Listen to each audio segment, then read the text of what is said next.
Liquor స్కామ్లో తీగలాగితే డొంక గదిలినట్టుగా ఇప్పుడు చెవిరెడ్డి భాస్కర్ రెడ్డికి చెందినటువంటి కొన్ని రహస్యాలనైతే సిట్ అధికారులు సేకరించారు. ఆల్రెడీ ఇప్పటికే చెవిరెడ్డిని అరెస్టు చేయటం అలాగే విచారణ చేయటం మనందరికీ తెలిసిందే.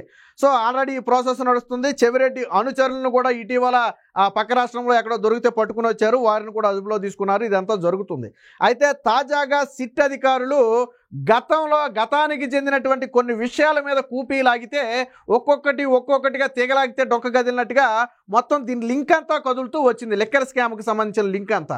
మనం చెవిరెడ్డి భాస్కర్ రెడ్డి ప్రద్యుమ్న అనే ఒక వ్యక్తిని గత నెలలో దేశం దాటించాడు. అంటే చెవిరెడ్డి భాస్కర్ రెడ్డి అరెస్ట్ అవ్వడానికి ఒక 2 వారాల ముందు ప్రద్యుమ్న అనే ఒక వ్యక్తిని అత్యంత చాకచక్యంగా దగ్గరుండి దేశం దాటించాడు.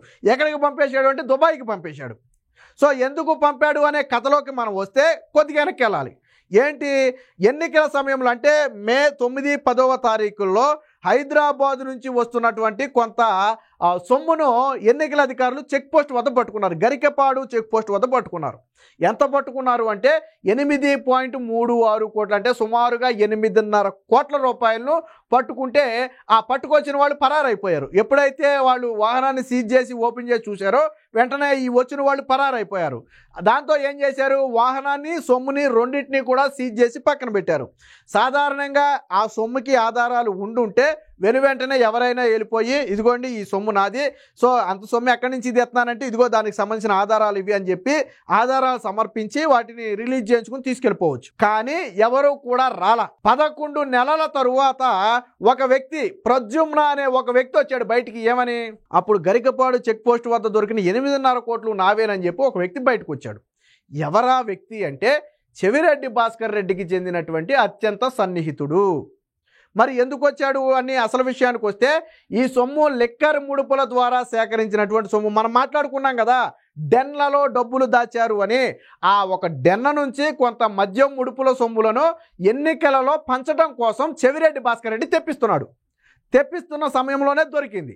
అయితే చెవిరెడ్డి అప్పుడు కిక్కురు మనలా. ఎందుకనంటే ఎన్నికల టైము, ఎన్నికల కమిషన్ చేతిలో వ్యవస్థ ఉంది, మాట్లాడటానికి అవకాశం లేదు, ప్రతిపక్షాలు ఆయుధంగా వాడుకుంటాయి అని చెప్పి కిక్కురు మనకుండా ఉండి ఎన్నికలు అయిపోయిన తర్వాత ఎలాగా మనమే కదా గవర్నమెంట్ ఫామ్ చేసేది, కాబట్టి అప్పుడు తీసుకోవచ్చులే డబ్బులు అని చెప్పి అనుకున్నాడు చెవిరెడ్డి భాస్కర్ రెడ్డి. కాకపోతే ఏమైంది, కూటమి ప్రభుత్వం వచ్చింది. దీంతో చెవిరెడ్డి కక్కలాక మింగలాక అన్నట్టుగా ఉంది చెవిరెడ్డి పరిస్థితి. ఈ 8.5 కోట్లు ఎలాగైనా స్వాధీనం చేసుకోవాలనుకున్నాడు. కూటమి ప్రభుత్వం అడిగితే ఎత్తదా, నీకు 8.5 కోట్లు ఎక్కడైనా తీసుకెళ్ళి బొక్కలే ఎత్తది. కాబట్టి ఒక ప్లాన్ వేశాడు. అప్పుడే తెర మీదకి తీసుకొచ్చాడు ఈ ప్రద్యుమ్న అనే వ్యక్తిని. ఏమేమి తీసుకొచ్చాడు తెర మీదకి, ప్రద్యుమ్న అనే ఒక వ్యక్తితో ఈ ఐటీ డిపార్ట్మెంట్కి ఒక లేఖ రాయించాడు. ఏమనంటే, ఎన్నికల సమయంలో పలానా ప్లేస్లో దొరికిన 8.5 కోట్ల రూపాయలు నావే, నేను మామిడికాయలు బిజినెస్ చేస్తే నాకు డబ్బులు వచ్చాయి, సో కాబట్టి ఆ డబ్బులు నాకు ఇప్పించండి అని చెప్పి లేఖ రాస్తే వాళ్ళు స్పందించాల. ఐటీ డిపార్ట్మెంట్ నుంచి ఎవరు స్పందించాల.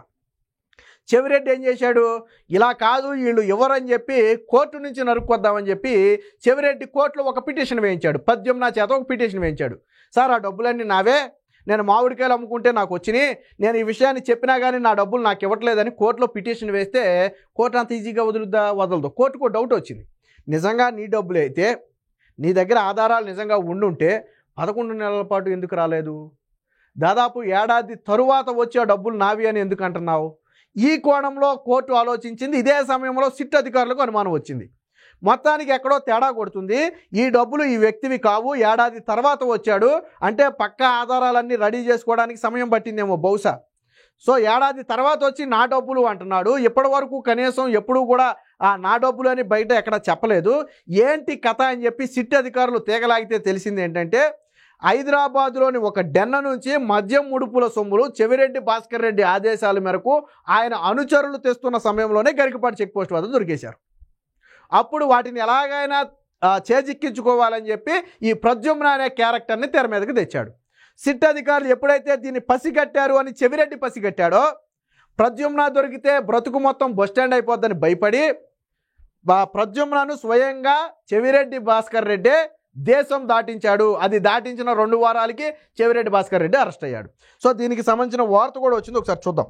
దుబాయ్ పరారైన ప్రద్యుమ్న దగ్గరుండి మరియు దేశం దాటించిన చెవిరెడ్డి భాస్కర్ రెడ్డి ఎన్నికల వేళ పట్టుబడ్డ 8.36 కోట్లు తనవేనంటూ క్లెయిమ్ చేసుకున్నది అతడే. నిజానికి అది మద్యం ముడుపుల సొమ్ము, సిట్టు దర్యాప్తులో గుట్టురట్టు. సో అది అసలు కథ. సో ఇది ఎప్పుడు దొరికింది అంటే గతంలో, అంటే మే నెల 9వ తారీఖు అనుకుంటా, బహుశా గత మే నెల 9వ తారీఖున, గత సార్వత్రిక ఎన్నికల సందర్భంగా గత ఏడాది మే నెల 9న ఎన్టీఆర్ జిల్లా గరికపాడు చెక్ పోస్ట్ వద్ద పోలీసులు పట్టుకున్నారు. సో పట్టుకున్న వెంటనే అక్కడ నుంచి అందరూ పరారైపోయారు, ఆ సొమ్ముని వదిలేశారు. వాస్తవానికి ఈ సొమ్ము ఎక్కడదంటే మద్యం కుంభకోణం కేసులో చెవిరెడ్డి భాస్కర్ రెడ్డి ఆదేశాల మేరకు ఆ మద్యం సొమ్ముని తీసుకొస్తున్నటువంటి సొమ్ము. సో దీనికి సంబంధించి చూడండి, ఈ సొమ్ము తనదేనంటూ క్లెయిమ్ చేసుకున్న ఒంగోలు వాసి ప్రద్యుమ్న దుబాయ్ పారిపోయాడు. చెవిరెడ్డి దగ్గరుండి అతన్ని దేశం దాటించినట్లుగా సిట్ గుర్తించింది. జూన్ 3వ తేదీన హైదరాబాద్ నుంచి తిరుపతి వెళ్లిన ప్రద్యుమ్న అక్కడ భాస్కర్ రెడ్డితో సమావేశమయ్యాడు. సిట్కు చిక్కితే గుట్టు రెట్ అయిపోతుందని, దుబాయ్ వెళ్ళిపోవాలి, అక్కడ అవసరమైన ఏర్పాట్లన్నీ నేనే చూసుకుంటానని చెప్పి చెవిరెడ్డి హామీ ఇచ్చాడు. దాంతో ప్రద్యుమ్న అక్కడ నుంచి పరారైనట్టుగా ఆ రోజు ఏ రోజైతే సమావేశమయ్యాడో, చెవిరెడ్డితో సమావేశమయ్యాడో జూన్ 3వ తేదీన, అదే రోజు ఫోన్ స్విచ్ ఆఫ్ చేసి అక్కడి నుంచి దుబాయ్ పరారైపోయి ప్రస్తుతానికి దుబాయ్లో ఉన్నాడు. తీసుకురావడానికి పోలీసులు ప్రయత్నం కూడా చేస్తున్నారు. సో ఆయన పారిపోయిన తరువాత దాదాపు 2 వారాలకే జూన్ 17వ తేదీన చెవిరెడ్డి భాస్కర్ రెడ్డిని లిక్కర్ స్కామ్లో సిట్ అధికారులు కూడా అరెస్ట్ చేయడం జరిగింది. సో ఇక్కడ చూడండి, ఈ సొమ్మును ఎవరూ క్లెయిమ్ చేయలేదు, కేసు నమోదైందే తప్ప డబ్బు ఎవరిది, ఎక్కడి నుంచి వచ్చిందనే కోణంలో దర్యాప్తు కూడా జరగలేదు. తర్వాత దాని గురించి అందరూ మర్చిపోయారు. అయితే ఆ సొమ్మును దక్కించుకోవాలనుకున్న చెవిరెడ్డి తనకు సన్నిహితుడైన ఒంగోలుకు చెందిన స్థిరాస్తి వ్యాపారి అయినటువంటి ప్రద్యుమ్నను రంగంలో దించాడు. గరికపాడు వద్ద దొరికిన సొమ్ము తనదేనని, మామిడికాయల వ్యాపారం ద్వారా ఈ సొత్తు సమకూరిందని ఆదాయ పన్ను శాఖకు ఒక లేఖ అయితే రాయడం జరిగింది. బట్ ఈ లేఖకు ఆదాయ పన్ను శాఖ, ఇన్కమ్ ట్యాక్స్ డిపార్ట్మెంట్ స్పందించలేదు. ఐటీ స్పందించలేదు.